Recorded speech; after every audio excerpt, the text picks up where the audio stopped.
speaker is Nabil Matar, who's coming to us from Minnesota. He's a very, very good friend and brother of mine. He is, I can say a lot about him. I'll limit myself to the text I have, but maybe at some point I'll add a few things. But the topic today is Europe through Arab eyes, encounters in the early modern period. And the book that's assigned to go with the lecture is also Europe Through Arab Eyes, 1578, 1727. And I don't know whether it's available on sale after this event or not, but it might be. If it is, I highly recommend it. And Nabil Matar studied English literature at the American University of Beirut, where he received his BA and MA. In 1976, he completed his PhD at Cambridge University on the poetry of Thomas Traherne. I can't pronounce his name very correctly. He taught at Jordan University and the American University of Beirut and received postdoctoral grants from the British Council, Clare Hall, Cambridge University, and from Fulbright, Harvard Divinity School. In 1986, Dr. Matar moved to the United States and started teaching in the humanities department at Florida Institute of Technology. And I visited, my family and I, we paid him a visit many years ago. In 1997, he became the department head and served until 2007 when he moved to the English department at the University of Minnesota. He is presidential professor in the President's Interdisciplinary Initiative on Arts and Humanities and teaches in the departments of English and History and in the Religious Studies program. Dr. Matar's research in the past 2 decades has focused on relations between early modern Britain, Western Europe, and the Islamic Mediterranean. And I have to say, in my opinion, he is the world's foremost scholar and researcher in this area. There's no one comparable to him, in my estimation. He is author of numerous articles, chapters in books and encyclopedias, and the trilogy Islam in Britain, 1558-1685, published by Cambridge University Press, Turks, Moors, and Englishmen in the Age of Discovery, published by Columbia University Press in 1999, and Britain on Barbary, 1589-1689, published by the University Press of Florida in 2005.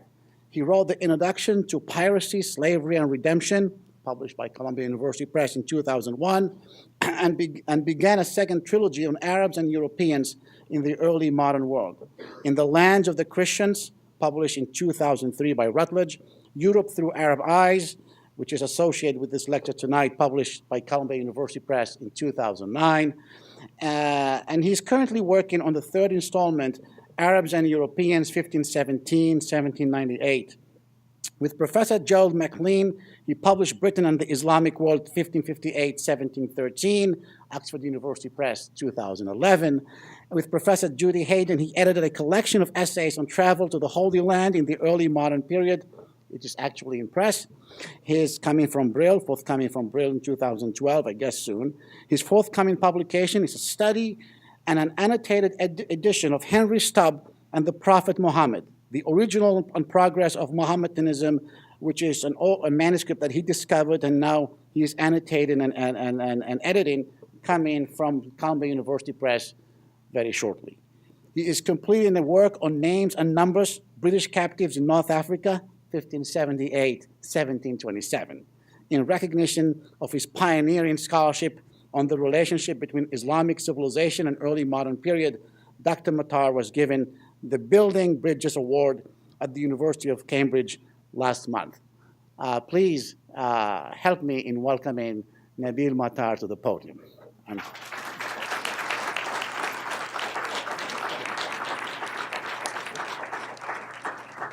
Thank you so much, Anwar. This is most gracious of you. Anwar and I are very good friends, but you don't want to sit with us when we're having discussions because we disagree on everything.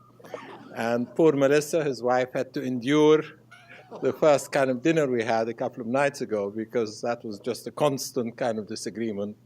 But that makes us the better friends. So it has been wonderful to know him and to know his family, and I'm very grateful and honored to be here at the University of New England. It's my first visit to Portland. It is an absolutely gorgeous town or city.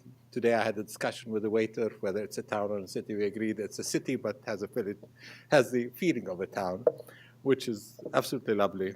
The one complaint I have about it is that the restaurants are just absolutely amazing. You come here, you can't but gain weight rather than lose it. So, thank you all for coming. I really appreciate that. And my paper today is well, I'll be getting to that illustration in a little while. But my paper today is part of the last kind of unit in the trilogy I'm preparing, which is about Arabs and Europeans from 1517 to 1798. As you notice from my titles, I'm very meticulous about dates. Although I understand fully dates do not kind of separate, not major divisions occur as dates take place, but it kind of gives us the parameters in which we can operate. And I think some dates are very, very important. I'll be explaining that in a little while. I'm going to start actually by a few explanations given the title of the lectures, which is Arab and European in the early modern period. And so I'm going to start because, basically what do these terms mean?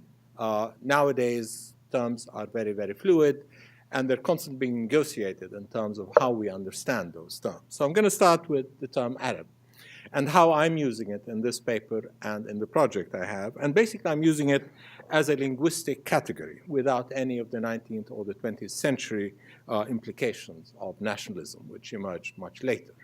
Arabs were those who spoke and wrote in Arabic, both Christians and Muslims. The early modern, the term early modern, again, perhaps some of you who are my generation or younger would remember that when I studied and finished my doctorate, we were still using the term Renaissance, and then it was changed to early modern. Whether the early modern applies in the context of Arab Islamic civilization is obviously a different question. But again, I want to define that because early modern period, historians, at least in the Western tradition, have associated the rise of the early modern with the development of Eurocentrism. As Europe's religious and military expansion was launched, the history of all parts of the world with which Europeans came in contact, whether by conquest, as in the Americas, or by trade and military conflict, as in North Africa and the Middle East, became Eurocentric. From this perspective, the year 1492, for numerous historians, marked the birth of modernity. But for the peoples of the Arabic-speaking world, the conquest of America had no impact. Rather, it was the conquest of their lands by the Ottomans in 1517 that changed the course of their history.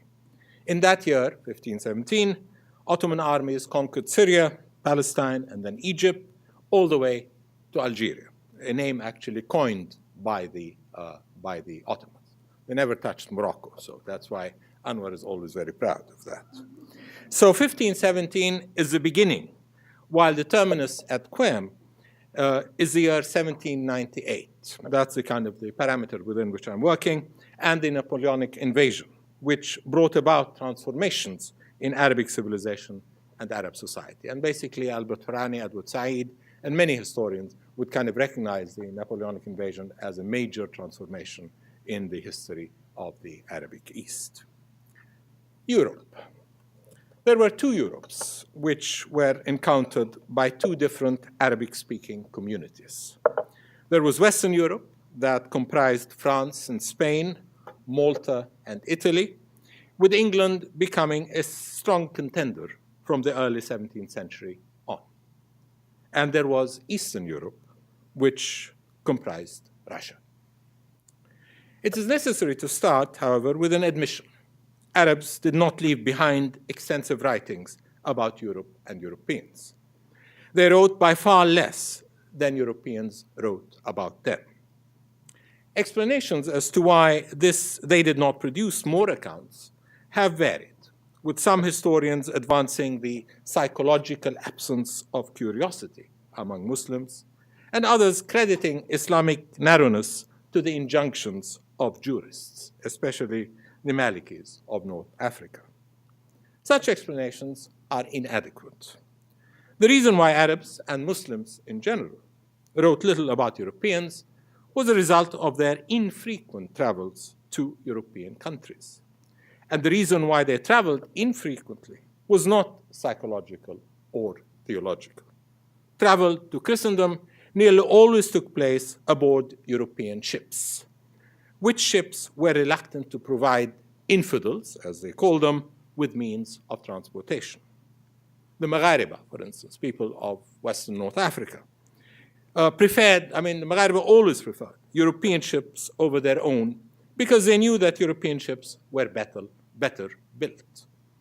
English, Dutch, and French ships were built to sail in the rough Atlantic and Indian Oceans. Those ships were also more capable of defending themselves against attacks by pirates than Magharibi ships. Europeans were fully aware of this preference and manipulated relations by providing or denying travelers, traders, and envoys access to their ships. By so doing, Europeans controlled the number, frequency, and possibility of Arab visits. Muslims from both the Mashriq, kind of Middle East, and the Maghreb, Western North Africa, were at the mercy of Europeans, since they could neither visit nor conduct diplomatic, commercial, or religious activities independent of the transporters. Which is why it was a Christian Arabic or an Arab Christian clergyman, and they alone, all the clergymen, who were able to spend long periods of time and to visit Rome or Paris or Moscow. Europeans were willing to grant passes to Christians from the East in a manner that they did not to Muslims. It is this factor that explains why the longest travel account in all early modern Arabic travel literature about Europe, basically about Russia, was written by a Christian Arab of the Antiochian Patriarchy in Aleppo. It also explained why the first account about America in Arabic was by a Catholic priest, Hanna al-Musli. Had he not been Catholic, he would not have been permitted to board a Spanish ship and sail to America in 1688. It was basically Mexico and kind of Central America. It doesn't kind of move further north. And then basically write an account, the first account in Arabic that has at least survived about America. Which is why even a century later, by the kind of second half of the 18th century, the only information that a Muslim ambassador to Spain had about Marca, as he calls America, came from hearsay. He seemed to have heard from his kind of hosts about the initial discovery of the continent and the revolt of the colonies against Britain, kind of in the 1770s, along with the Boston Tea Party episode. Even if he had wanted to travel, he would not have had the means or the permission to pass the port by the colonists, the passport that you needed. Arguments about the lack of curiosity toward the West among early modern Muslims and Eastern Christians ignore the simple fact of lack of accessibility. So what sources are there for the study of Europe through Arab eyes? Notwithstanding paucity, there are the following clusters. First, pilgrimage accounts, chiefly by Christians who went to Moscow, Rome, and other sites of holiness in Europe. And we're going to be looking at one of them today. Travel accounts written by ambassadors reporting back to their courts. They also include accounts by young men, chiefly Catholics, who from the 16th century on went to Europe to pursue higher education. In 1584, the establishment of the Maronite College in Rome opened the door for novices and priests from Lebanon and Syria to study, translate, edit, and print material in Arabic, Latin, and Syriac. Third, Muslim jurisprudential decisions, nawazil. In the course of resolving a legal conundrum, jurists had to describe the situation and invoke precedents. In the case of captives and their spouses, their resolutions included information about the condition of captivity, the perpetrators, the destination to which captives were taken, and the socio-religious environment in which they found themselves. And these decisions are very interesting because whenever a jurist had a case, a woman would come or a man would come and tell him, I was held captive and then I came back and my wife is remarried since, I was away for so many years. So what the jurist will have to do is put down all the kind of decisions that had taken place by prior jurists and then put down his own decision. And in order to put down his own decision, he had to describe the situation, where this man had gone, what had happened to him, how long he had stayed in captivity, what kind of environment he was in. So basically, you find very, very kind of clear passages about areas of Western Europe in which Muslim captives were held. Number 4, oral communication.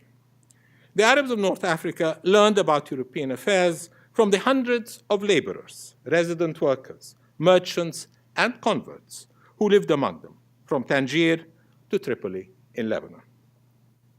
As early as the mid-1570s, the Moroccan ruler, Muhammad al-Mutawakkil, wrote to Queen Elizabeth I of England, telling her how he wanted to continue the good relations with all Englishmen in his realm, in Morocco.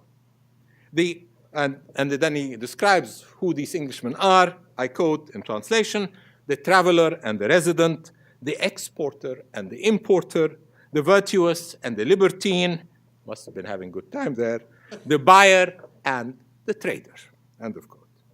Meanwhile, in Christian regions, the local populations met and learned about Europeans from missionaries, ecclesiastical envoys, and ascets, mahabis, men basically who sought caves in Mount Lebanon and Palestine to live in meditation. There are numerous references to particularly Frenchmen coming to Lebanon, Palestine, and kind of finding their way around into a cave and living there. And then after their death, there are records about their lives in the Arabic sources. Finally, kind of the 5th source are correspondence. And these are of 2 categories. First are the royal and ambassadorial correspondences. Hundreds of letters have survived of exchange at the level of rulers. In North Africa, such letters were often read in mosques and Sufi circles in order to alert the population, from pious worshippers to seafaring privateers, about relations with a particular country. And in those letters, it's very interesting always to look at the introductions, because if the introduction is very elaborate, praising the monarch of the European country, it means the relations are good. If it's very abrupt as a start, then it means the relations are very flawed. So in a sense, these letters are very significant because they were widely distributed. And the second set of correspondence are personal correspondence. Unfortunately, the personal letters that have survived are few and far between, especially those that report on relations at a level beyond the public and the international. So this evening, I'll present 2 examples from the above sources about 2, in my view, unusual travelers. The first is drawn from a pilgrimage travelogue account, and the second is from personal letters, rare as they are. The first will examine the writings of a Christian, the second, the writings of a Muslim. Both wrote in Arabic and were contemporaries, but living far apart. The first in Aleppo, in Syria, and the second in Meknes, in Morocco. The first went to Moscow, the second went to Paris. The first was a priest, the second was an ambassador. The first had a shattering experience with a Russian woman. The second fell in love with the wife of his French host, but he behaved himself. The priest. Bulus, that's his name, Paul Bulus, was a priest of the Antiochian Orthodox Church who traveled with his father in the 1650s to Moscow. Like others who went on pilgrimages and visitations, Bulus became exposed to different regions and peoples, both inside and outside the Ottoman Empire. The account that he wrote of his travels to and in Russia is the most informative travelogue in Arabic of the early modern period, and the longest personal narrative. It's 636 pages in the manuscript at the Bibliothèque Nationale. There's nothing like it about any other European country. Bulus belonged to the Orthodox community of the East. These Orthodoxiyin, as they were called, the Orthodox of the Ottoman Empire, often visited co-religionists, holy sites, the tombs of pious patriarchs, and churches. They went, sometimes in large groups, as in one quotation in his text, singing hymns and praising God, either in the direction of Jerusalem or St. Catherine's Monastery in Mount Sinai, or out of the empire, chiefly towards Russia if they are Orthodox, or towards France and Italy if they were Catholic. The community, in this case the Orthodox community, was spread out, and the stops that Boulos recounted in his travelogue show many small pockets of Christians around the empire, in a manner that's no longer possible. After the national states of today, they felt no more danger as Christians than others who traveled and suffered from highway robbers, shortage in provisions, and bad weather. Boulos and his companions crisscrossed from Aleppo to Damascus to Jerusalem, and then back to Aleppo, and then westward toward Moscow, via Konya in Turkey, Anatolia. There they found that the dervishes at Darawish had great mahabba, love. And the quotation is, mahabba for the Nasara and the monks, mahabba for the Nasara and the Ruhban, the monks, the Nasara being Christians. On reaching Istanbul, they visited the mosque of Hagia Sophia, where they saw above the mihrab, the direction of prayer in a mosque, 2 verses from the Quran about the Virgin Mary, from the Surah Imran 37-39. The Ottoman transformation of the cathedral into a mosque had added Islamic piety to Christian iconography. But their destination was Russia, one of the places that the Orthodox Arabs came to know well. The Russian Orthodox Church had had a long relationship with Syria and Palestine and their holy sites. Since early medieval times, Russian and Ukrainian and other Slavic pilgrims visited those sites, as well as sites in Sinai, at the same time that Tsars sent emissaries to distribute alms to the local congregations. These visits continued after the Ottoman conquest of Constantinople and the Eastern Mediterranean because the Russians saw Jerusalem and other biblical locations both as sacred sites of historical value as well as symbols of the heavenly Jerusalem and the promise of salvation. Although Boulos was going as part of a delegation to Moscow in quest of financial support for his church, it's interesting that a large crowd of the poor, al-fuqara, as he puts it in his text, joined in, having with them letter patents from their patriarchs in Constantinople and Jerusalem to seek alms. Also, there were travelers who went not just as alms seekers, but also as traders. They took money with them to buy, and I quote, sables, ermines, and such like, that they may realize a great profit on their sale in Turkey. It's upon this principle that most of them come. End of quote. Profit seemed to be as important as piety in the Christian journey to Russia. Boulos wrote about the food and the weather, the political and military alliances and conflicts, the relationship of local princes to the Tsar, the complex ecclesiastical establishment and its hierarchy, and the various ethnic groups that he encountered. He wrote in Arabic, sometimes adding Greek to explain religious terms. He was observant and truthful, but what's quite striking about his account is the light it sheds on how an Eastern Orthodox from Islamic Aleppo saw himself in relation to what he called the country of the Christian, Bilad al-Nasara. At the outset, Boulos was effusive in his expectations regarding, and I quote, monarchs and the pious princes who are celebrated for their true religion and sincere faith. May God continue their empire and perpetuate their dynasty. May he confirm their existence and eternize in the zenith of splendor the towers of their felicity. End of quote. After all, he and his delegation were going into a region of wealth into which they hoped to tap. Also a region of relics. Nowhere else, at least not in the Islamic East, would he be able to venerate, as he lists, the leg of Saint Marina, or the bone of Saint Chrysostom, and another of Saint Gregory Theologus, or some blood of Anastasius the Persian, and some of Flacius, bishop of Sebastia. End of quote. Russia for him was a land of saints. But as the journey progressed, and much as he admired a lot of what he saw, he found himself becoming very conscious of his different cultural and geographical identity. At the imperial court in Moscow, he was happy to help in translation from Turkish to Greek. But when he was asked whether he would like to stay there, his answer was prompt. And I quote, "Though you made me a present of all Moscow, I would not stay." End of quote. He felt very much Aleppan. And when he saw several fish ponds, he could not but recall the Sheikh Abu Bakr ponds in Aleppo. Whenever he mentioned the Ottoman Sultan, he added, "whom God preserve."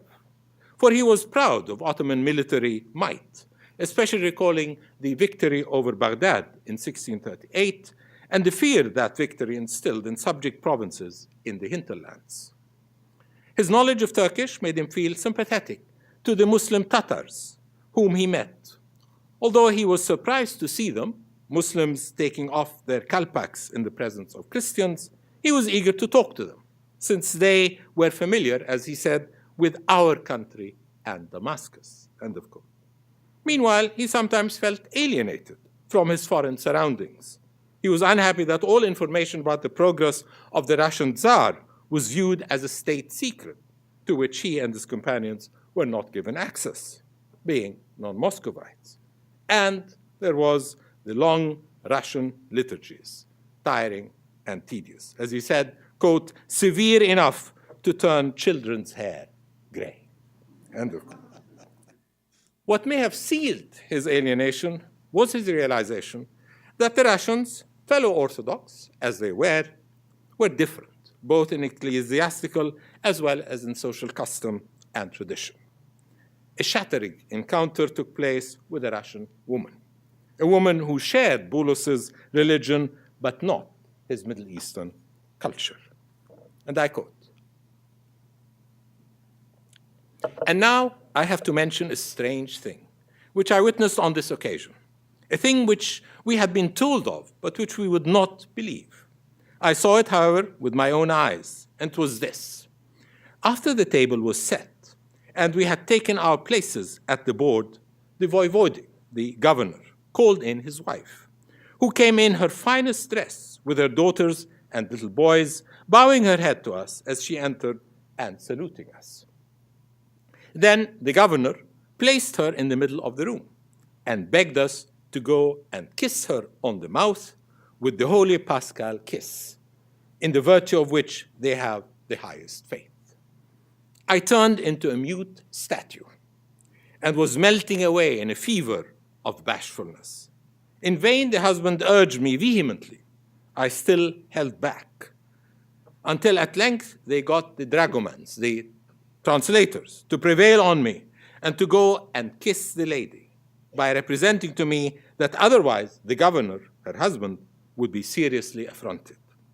Overcome with shame and pushed forward with some violence, I advanced to the lady and kissed her mouth.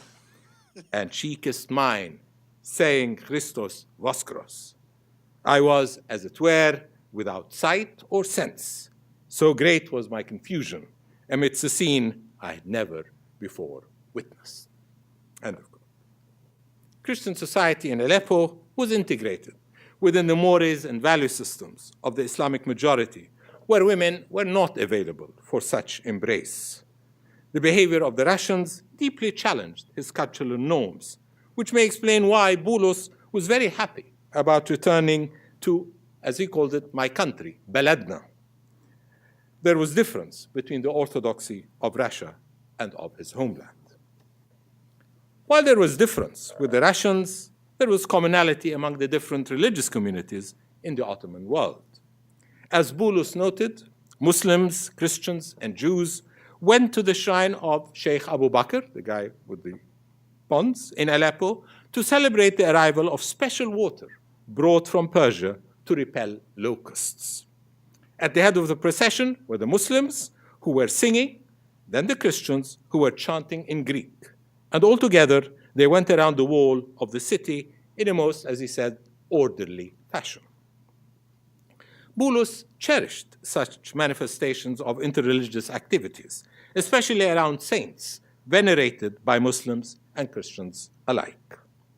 Perhaps none better demonstrates this interfellowship than the stunning icon of the stylites Simon the Elder and Simon the Younger, painted by Na'mi al-Musawwir in 1699 for the Church of Notre Dame de Bellarmine in northern Lebanon. That is the, as you can see, to the left of the column, this is the icon, and challenge about and this is kind of in the corner to the left, as you can see. To the left of the Ottoman column of Simon the Elder, there's an Arab gentleman with his servant who approaches the saint with raised hands. This Arab appears to be importuning the saints, a reflection, perhaps a reflection, of current Muslim veneration for holy Christian ascetics. He is standing at a distance. You can see there is where he is. He's standing kind of at a distance from the columns, but his hand is gesturing in the direction of the older Simeon, and his eyes are looking up. The influence of Russian iconography, of course, is quite evident in this painting icon. As Russia grew into a European power by the early 18th century, the Orthodox continued to look to it for assistance, and they grew in their admiration. A description of Russia written just about 100 years after Boulos, 1758 or thereabout, was fulsome in its praise not only of Russia, but of all Europe. The author stated, it's probably a priest, anonymous, that his book was taken from the writings of numerous travelers, all of whom concurred, and I translate, that those who have diagrammed the earth, the historians, the lawmakers, the dealers with civic matters, the famous heroes, and the technologically advanced in warfare are all from Europe. The author wanted to write a history of Russia and other countries and peoples of the world to describe, as he said, their fruit and fertility, seas and lakes, and all forts, courts, churches, and temples. He opened with praise of the Europeans, Ahl Europa, who, according to all historians, he affirmed, quote, are gentle and well-mannered, more so than all other rough peoples inhabiting the third part of the world. They are kind and they love strangers and offer courteous greetings. They tend to mercy, justice, and generosity, have affable faces, and have a way of action and thinking, which they have learned either from habit or education. End of quote. The religions of the Europeans are first and best Christianity, which is in three groups, Eastern, Western, and Lutheran, Calvinist. He seems to be aware of the difference between the two. Then the religion of the Ottomans and of the Jews. Not only were Europeans better than the other peoples of the earth, but indeed it was because they had attained success, najah, that they had been able, again quote, to conquer other kingdoms in the other hemisphere, where they have imposed their laws on people, taught them their crafts and sciences, and subdued them by the strength of their technology and their industry of war. End of quote. Specifically about the Russians, the author praised their physical prowess, their strength, their eating habits, houses, and feasts. To his and his readers, Russia and the rest of Europe had become models of modernity. The ambassador. While Boulos wrote a travelogue, the ambassador wrote letters, a unique body of which has survived at the Bibliothèque Nationale in Paris. The name of this Moroccan ambassador was Abdallah ibn Aisha, and the letters were exchanged with the wife of his French host, Madame Jourdain, and, of course, with her husband, Monsieur Jourdain. I dealt briefly with this episode in previous work, the work Europe Through Arab Eyes. Last summer, I came across further twists to this story. In 1699, an amazing marriage proposal was made. Moulay Ismail, the ruler of Morocco, sent the ambassador, Abdullah ibn Aisha, to negotiate a military and commercial alliance with France. He proposed to seal the alliance by marriage between him, Ismail, and one of the illegitimate daughters of King Louis XIV, the Princess de Conti. Such a move did not seem odd in the Mediterranean, where many sea captains and rulers from Tetuan to Tripoli had been immigrant Europeans who had converted to Islam and settled among their new co-religionists. The wives of these Europeans turned North Africans, Christians turned Muslims, could well have been Irish, their wine Spanish, and they drank wine, their cheese and clocks French, their ships Dutch, their tobacco and cannons English, and their pilots Flemish or Italian, Maltese or Portuguese. Ismail was going beyond the Christian-Islamic divide. He promised that his French bride would have her own palace, run her own affairs, and keep her own religion, which was more than the Huguenots had been allowed a decade earlier in France. The speech that Ibn Aisha delivered before the French king in Paris captures the moment when an Arab Muslim potentate thought that he might join with European Christendom in creating a new Mediterranean.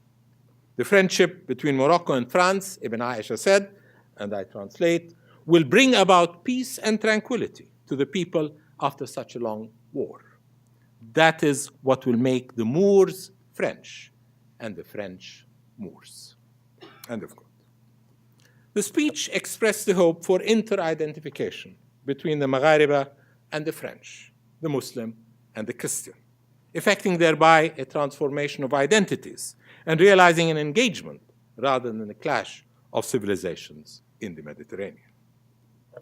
The marriage proposal was turned down, but despite the failure, a deep friendship developed between Ibn Aisha and the family of Louis Jourdain. After his return to Morocco, Ibn Aisha wrote back to the Jourdain family in gratitude and appreciations. The letters that have survived from April 1699 to July 1700 are in Arabic, copied and translated into French.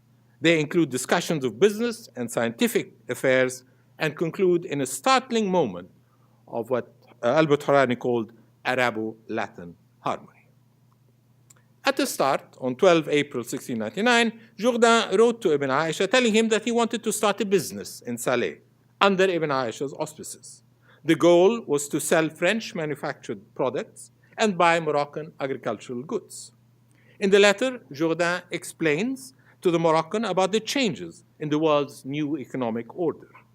More cultivation, he wrote, will require more labor, which leads to more employment, and thus richer harvests of wheat. Those harvests will satisfy national food needs and provide an export commodity to France that will enrich the Moroccan coffers. What Jourdain was proposing, he explained, was not a newfangled idea, but one that had been practiced by the greatest empires of the past, including the Roman Empire.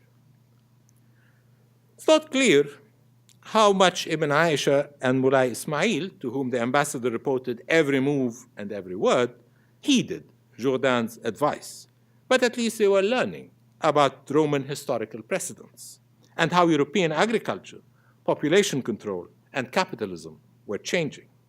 He was also learning about ways and means to curb internal dissent.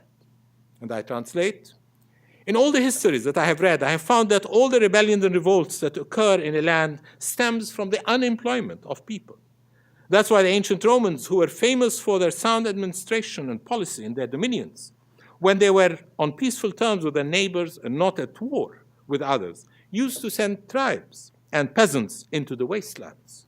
They settled them there to cultivate the lands and revive them, and in that way they brought prosperity to their dominions. At the same time, they kept their armies busy in digging roads, cutting through mountains, routing rivers or rerouting rivers, building bridges, and digging canals to take water to arid regions. I suspect that your glorious king, may God keep him victorious, might in his noble person lean to such a policy, seeing how he always requests builders from France. Ibn Aisha replied by expressing fear that Europeans would begin by buying the grain, i.e. the French, but then at a later point move to occupy the region that produced the grain. He feared that conquest followed trade. And of course, you've seen that in America. In order to allay those fears, Jourdain sent him a letter in February 1700 in which he furnished him with a comparison and contrast of European strategies. It was a letter of information regarding continental differences in which he emphasized, Jourdain, France's benign ideology. Again, I quote, if you look at the state of the English and the Flemish and at the riches of their possessions, you will see that they have seized the richest lands in India and elsewhere in the world. But they seek to increase their wealth more than they intend to do good to people or to build up the countries where they sell their commodities. They plan to conquer all the lands in which they trade. The French, on the other hand, are different because we bring prosperity to the people with whom we trade. This is our goal in Saleh and elsewhere. End of quote. In a letter sent in March 1700, Jourdain informed Ibn Aisha of King Louis's plans to colonize regions in the South Sea, inhabited by some Spaniards and, as he said, savage tribes of people like demons, afrits.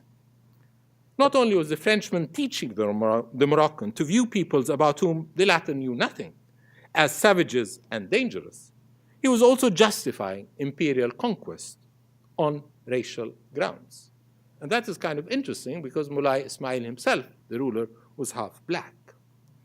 Meanwhile, other letters include information about astronomy, exhibiting the respect that the French had for Moroccan scientific inquiry. Maghariba had no problem discussing scientific and medical lore with their European counterparts, since by its very nature, as one Arab writer said, such lore was ilm mushtarak, common knowledge. In this case, the French were keeping track of Moroccan findings at the same time that Ibn Aisha learned about French astronomical developments and instruments. One letter praised Ibn Aisha, we don't know, it's an anonymous letter, praised Ibn Aisha for the interest he had shown in Dar al-Ras, the observatory in Paris. The ambassador, the letter continued, and I quote, inquired in detail about the instruments and their operations, and then mentioned that in the city of Marrakesh and other cities of Morocco, there were numerous schools for this art. During certain months of every year, you, Moroccans, assemble to compare the arsad, the results of your observatories, with each other and to arrive at the necessary conclusions. As for us, French, we have discovered through our observatory in these days numerous stars that appear for a while and then disappear. I know that you have also observed the same, since Abdullah ibn Aisha mentioned that some astronomers in your country saw 30 years ago a new star that reappeared every year since.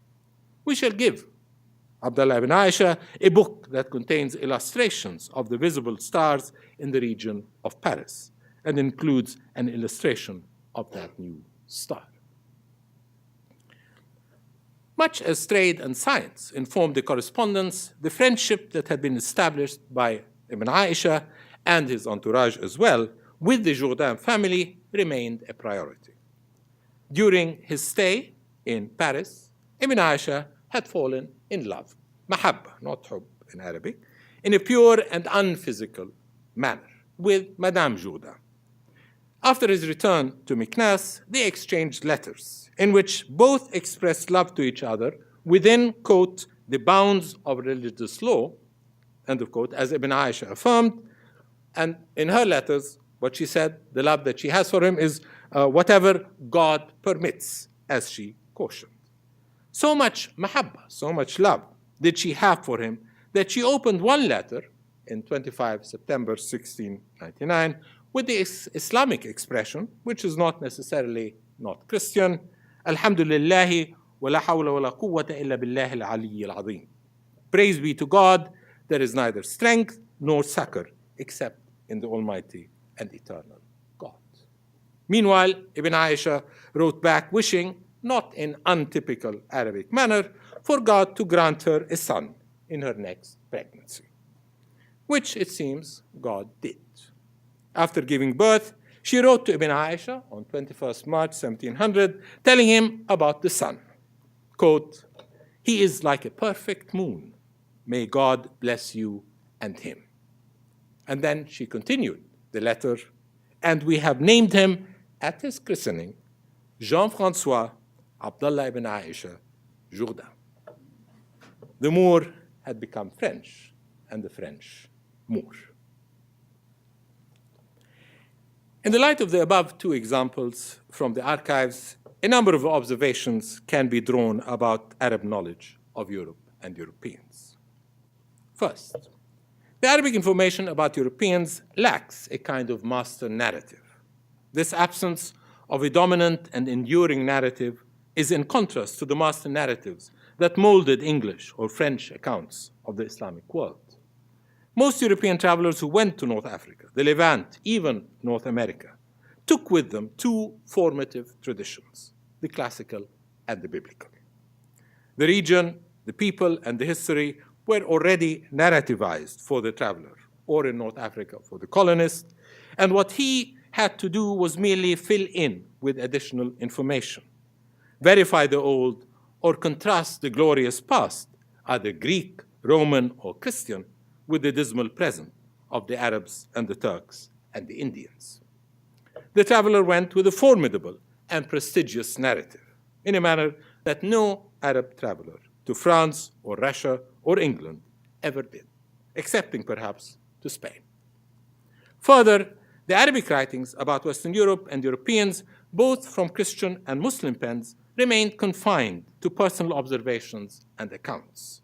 They did not contain the kind of logistical information and area surveys that Ferdinand Brodel, for instance, could have used in his study of the Christian Islamic world of the early modern Mediterranean.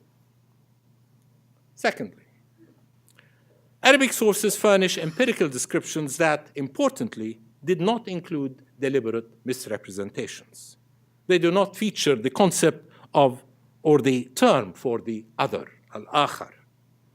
Stefan Todorov, building on Edward Said and also on Mary Louise Pratt, defined the concept as the manner in which one society objectifies and silences another society, seeing or gazing at it intrusively, to develop an archive of knowledge that could be used in surveillance, control, and conquest.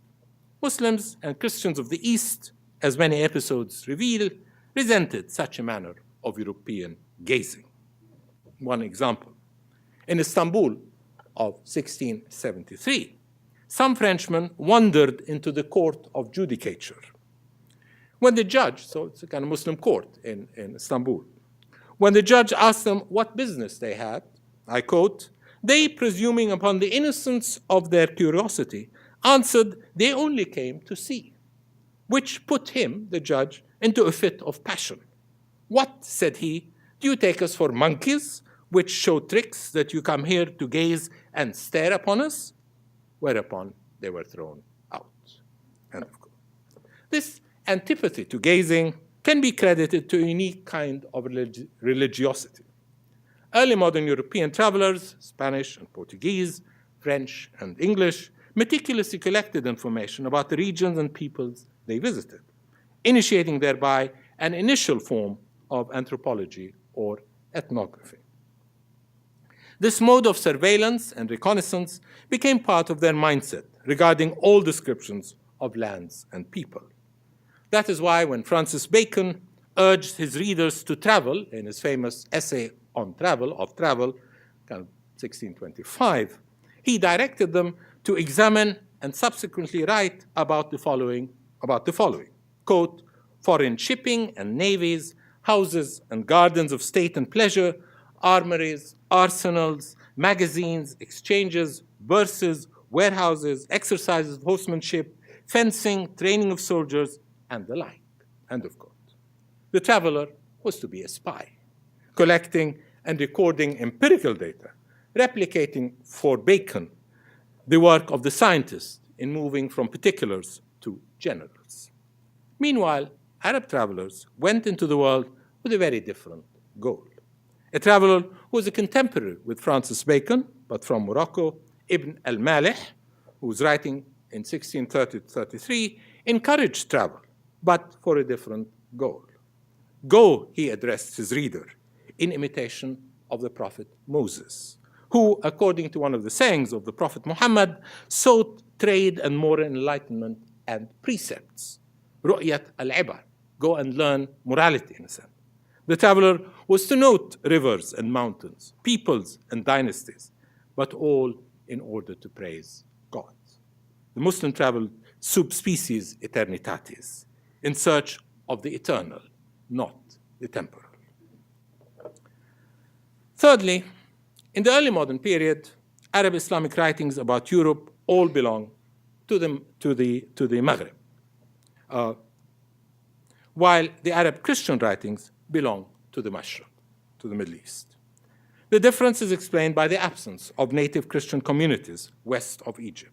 And it is this difference that determined the distinct character of the accounts.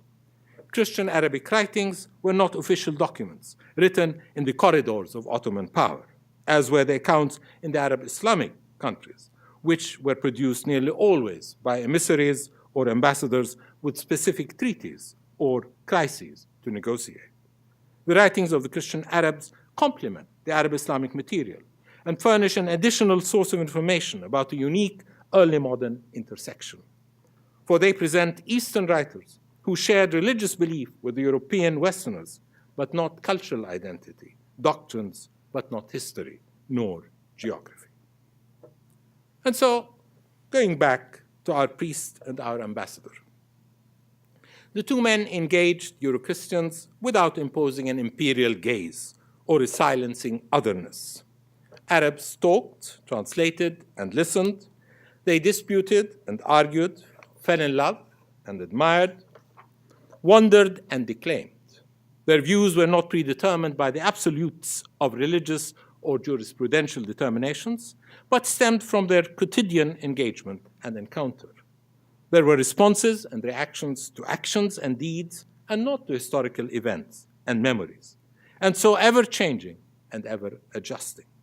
But ultimately, and whatever was to be said or written about the Europeans could not defy the teachings of faith. The Quran had celebrated human diversity. Quote, had God wished, he could have made you all one ummah. Surah Al-Nahl, a verse that explained difference in ethnicity, gender, and culture. God, in his wisdom, wrote the Moroccan historian and court scribe Abu Faris Abdulaziz al-Fishtali in 1593, quote, God, in his wisdom, elevated humankind by creating them in the best manner. He then distributed among them the beauty of features and the elegance of form, which his power had created and his wisdom had devised. He made these features differ in quantity and quality, so that there was the white and the brown and the black skin, the serene and the pug-nosed, the tall, the medium, and the short. And of course, the attitude to the European was determined by geography, demography, and history, and not by a structural paradigm that was unnegotiable or fixed.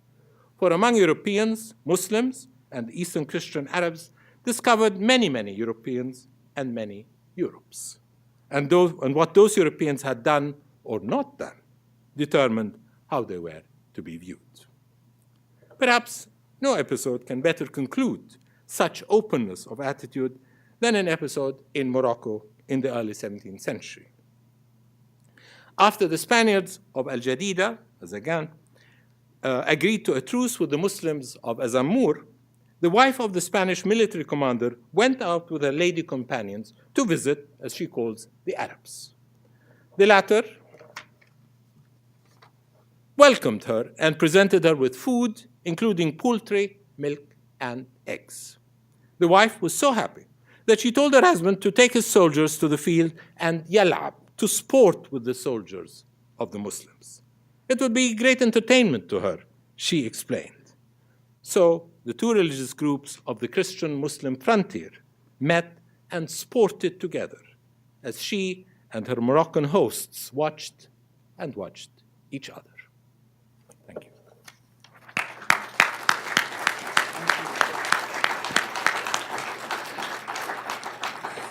Thank you so much. We have approximately 30 minutes for a question and answer session. Please go ahead. Please get a microphone first before you ask a question.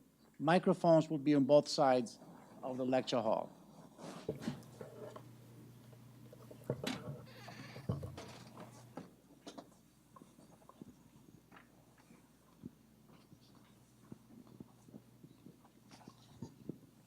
Hi.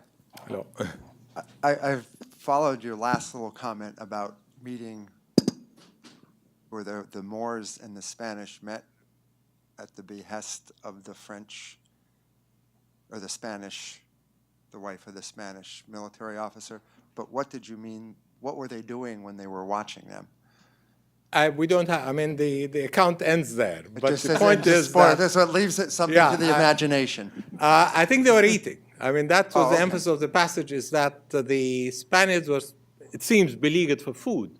And when they arrived there, they found that at least they were being offered poultry and milk, etc., which they didn't have. So I think it was a food element that would have been extremely central to them. But what they were doing beyond that, I don't know. A second question I have is, you briefly mentioned that the way the British and the Dutch treated the areas where they went was very different than the French. Well, that's the French letter. In other words, that's how the French wanted to present themselves to the Moroccan. And would you consider that the primary reason why today in the world there seems to be more conflict where the British were more involved than where the French were?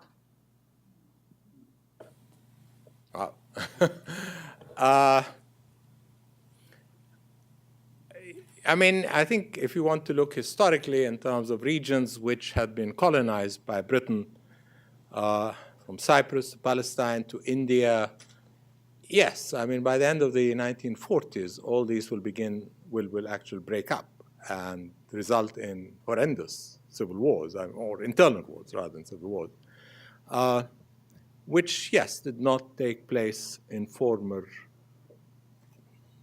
French colonies. But then I don't, I mean, we've had the massacres in the 1990s.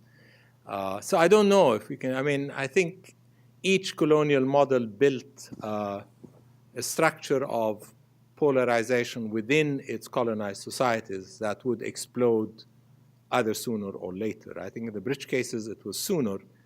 I would imagine in the French cases, it's later. But I don't know. I mean, that would be very difficult, because then we have to look at basically all of Africa, all the region from Morocco all the way to India was colonized by chiefly Britain and France. I mean, Italy had, Libya and Ethiopia, but it was Britain and France. So it's a huge kind of geographical area, each with its own character and historical development. But in a way, I think the seeds of polarization were definitely established there or planted there.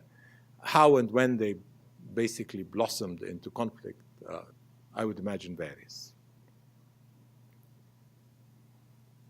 Yeah? I was struck by your comments on the attitude of the traveler to Russia. What was his name? Bulus. Paul. Yes, that he had such an admiring view of the Russians, and having read some of the travelogues by English and Western European travelers of the same period to Russia, they talk about the barbarism of Russia. Exactly. They contrast, such a contrast here of the Antioch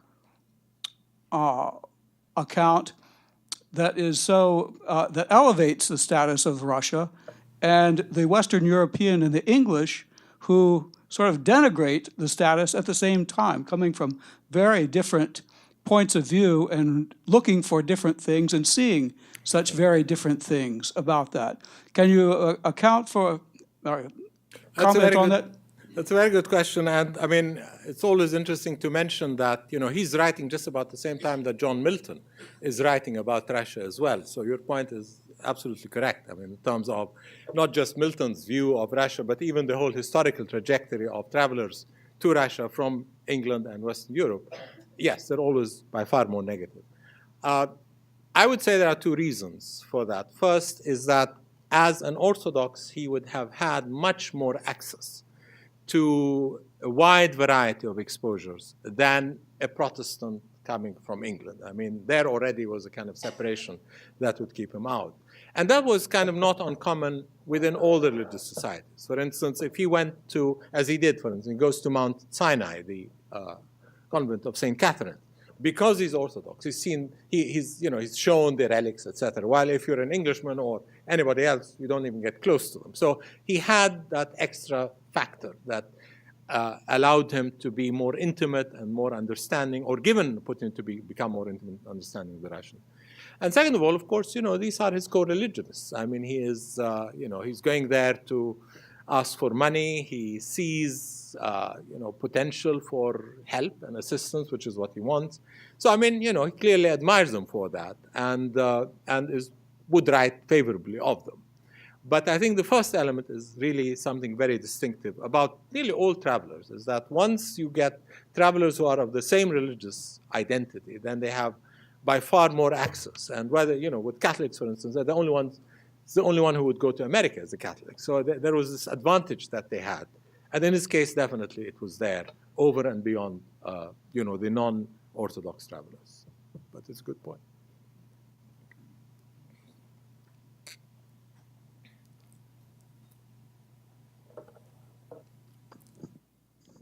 So I just had a quick question about both of the items that you spoke about, both the travelogue and the letters. These are items that were not published in any form, right? These were like really private documents. Okay. Yeah. So I had a question about some of the traditions of encyclopedic writing. I'm sure that in many European countries, the early modern period is a very, very active time for producing cosmographies, these sort of very encyclopedic works that really cover everything from geography and cultural practices and flora and fauna, et cetera, and a mix of completely fantastic, wrong information in addition to more recent, maybe more empirically accurate information. And so I'm curious to know if among Arabic writers, if there was a similar tradition of knowledge gathering and encyclopedic writing, and if there was or was not interest in sort of global perspective, other regions and other peoples. The only work that I know of that I have not read much of is Ibn Khaldun's work, but he is not as interested in the cultural practices and regions. Okay. In terms of the period I'm discussing, there is no text that attempts to do that. There are chronologies, there are chronicles, but they're very specific to regions. Or you have biographical dictionaries which focus on individuals, although they could be from the whole range of the Islamic world. But the focus would be on their lives, activities, etc. On the other hand, what you're looking for is widely available in the medieval period. That's where Arab historians and basically encyclopedias would write about the whole world, as far as they could know. The maps that have survived from the medieval period, again, depicted the whole world. They're following Ptolemy, but they're thinking of it. And travelers, even if they did not travel to these parts, would write about the rest of the world. I think the most famous, of course, is Idrisi's map in the kind of, he died in 1166, so 12th century. Idrisi kind of lived in Sicily. In his famous book, the Book of Roger, and the map that accompanied that is an encyclopedia of the world as it was known then.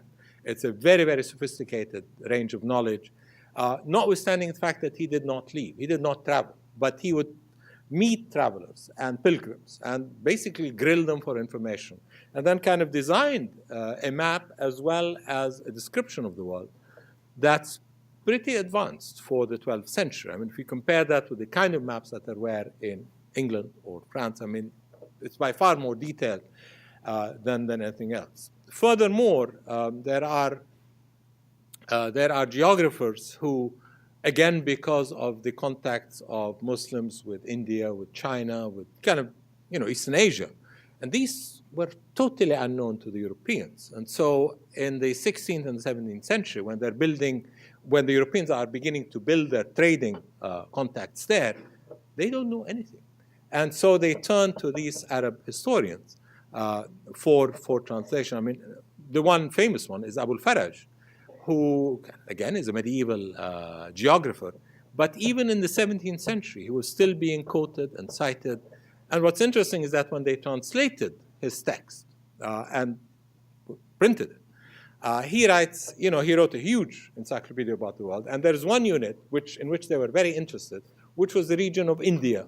And he called it the region beyond the river, Ma wara an-Nahrain, beyond the Euphrates, beyond basically Mesopotamia. And the Latin didn't even have a term to translate that. They thought that was a proper noun. So actually in Latin, it is Ma wara an-nahrain. It's written in Latin. So in the medieval period, I would say there was quite a very, very serious attempt to do that. In this period, there isn't. And that is a big question as to why it's not there. The Ottomans, by the early 18th century will begin to do that, but that's the Ottoman tradition. They're writing in Turkish, not in Arabic. And obviously they have a different perspective because it's an imperial administration, unlike the Arabs who were basically subjects to the Ottomans. So the answer is no. There is nothing like that. I mean, the last would be Leo Africanus, but he writes in Italian. And so, I mean, I don't know where he fits into that picture, but he does that. But he writes it for Pope Leo, and so it's really an Italian work, if you want, rather than Arabic work.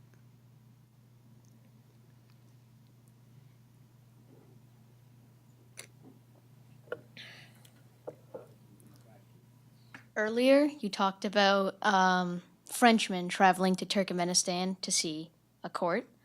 Were they trying to find the similarities and or differences between Christian and Muslim court systems, or were they just there as tourists? Good point. They went not as tourists. I mean, there was no tourism for a Muslim into a Christian country. They had to have permission, they had to have ships to carry them, and there had to be a very, very strong reason. So they went there to negotiate treaties and political issues, and sometimes captives. But your point about whether they were willing or they contrasted or compared courts is actually quite interesting because, they're very impressed with the courts, they're very impressed with the whole infrastructure, they're very impressed with the fact that you have such a layer of hierarchy and everybody's being paid, unlike what I guess seems to have been the case for them. They didn't get paid. But what's interesting is that there is one traveler at the end, who's an ambassador as well, at the end of the 18th century, again Moroccan, who goes to Turkey. He goes to Spain, he goes to Sicily, he goes to Malta. So he visits Western Europe, and then he visits the Ottomans. And when he writes about that, he says, these Ottomans are really imitating the French, and we don't like that. In a sense that he sees that the way his court in Morocco is being conducted is very different, and that these Ottomans are really kind of lining themselves up with the French. And the worst thing that he noticed is that, the Turks always drink coffee. This is kind of something that he had nothing to do with. So kind of interesting that by the end of the 18th century, Moroccans were not drinking coffee. You're looking at a period of time that is sort of early modern, or is that what you're calling it, early modern? And how do you think that this reflects to a more modern period? Is it a basis for how we look at the more modern period of the Europeans and the Arabs, or is it simply a reflection of a time that may or may not have anything to do with a more modern period? More of the time, because as I say, with the arrival of Napoleon, things will change dramatically. I mean, at this point, as I mentioned to the young gentleman here, a North African or an Easterner could not travel to Europe, unless they were given assistance, etc. By the early 19th century, there's a lot of travel. It's also kind of encouraged by the French, by the British, because they want to show off what they've got, and they want to recruit possible agents, possible counterparts in their negotiations. So by that time, it becomes a very different experience, that there is more knowledge. People are writing more about Western Europe. They're more aware of its social structures than this. And then, more importantly, they're getting, they begin to be printed and therefore kind of being read in Egypt, in Lebanon, in Syria. So there's more information that's being disseminated. As I mentioned, when a Moroccan ambassador writes, he writes for the court. So the court reads what he writes. His ruler reads what he writes. Maybe outside the court, there is some kind of reverberations of what he's written, but it remains confined. So there is a difference in the sense that by the modern period, there's much more information available on what is going on there. And, it becomes more of a challenge because they become much less capable of confronting the economic strength of these countries, particularly France and Britain. Much less able to confront their economic strength than they could. Whether it has any bearing on today's perceptions, I think is very difficult to say that, simply because I say it becomes a very, very different range of exposures. I mean, this is an area, this is a period when they're still trying to find information. And because perhaps they don't have the printing press, because they can't travel as much as they want, they love to travel. It's just that they weren't able to make it. Because of that, because of the dangers of the sea. I mean, again, for them, it was kind of pretty scary. They don't have that kind of information. In the modern period, obviously, information is widely available. As I say, by the 19th century, it begins to change. And that's why I would say it becomes a very different kind of experience altogether. Holton, Maine, from Richard. So somebody's been watching you live on the internet. And the question is, in the Arab world in that time period, what status did the Oriental Orthodox, so-called Monophysite churches have? The Monophysites are chiefly Jacobites, and the Coptic Church, although there is some Copts would not like to think of themselves as being Monophysite. I mean, they have their autonomy as an ecclesiastical community and religious community. I mean, I don't know what further to say, I mean, in that respect, because, it's a community that has been there for, since the beginning. In the period I look at, I mean, maybe I can talk better about that. It's very interesting. They're very active in terms of intellectual work, in terms of theological work. There are numerous texts. I mean, this is part of the project I have, is to look at the Arabic writings of the Eastern Christians, because they're, it's incredible to think that, notwithstanding the Ottoman conquest, notwithstanding the Turkification of administration, Arabic remains the language of the Eastern Christians as the language of, not necessarily completely the church, but definitely the language of discourse, the language of writing. And there are numerous texts. What is interesting about those texts is that they're always arguing against each other. So the Jacobites are attacking the Armenians are attacking the Copts are attacking the Catholics. It's really very much an internal conflict of theologies. And I mean, there was one text which was so elegantly written somewhere towards the end of the 16th century. It's beautiful pagination, very large script, with colors so that you notice where the beginning of the chapters are. And it's all about the nature of the Trinity. And you're wondering, what is this guy in Aleppo doing? Arguing against clearly the Catholic position.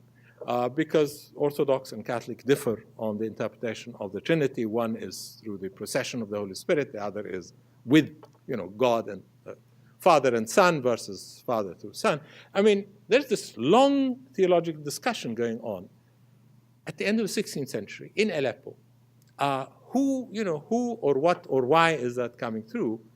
As I say, I find that fascinating, that kind of intellectual, theological intensity was still there.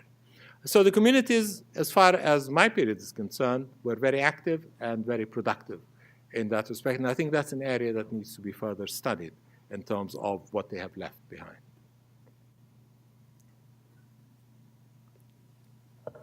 Anybody else? Oh, yeah, it's a question? No? Well, it looks like we're running out of questions, Nabil. If the Turks had come to Morocco around the same time period, they had found Moroccans drinking tea, green tea, which was introduced to Morocco by the British. Oh, okay. Well, there you go. Thank you so much. Now we're going to move on to the next phase of our little celebration. Thank you. Thank you. I'm sorry about this. I hope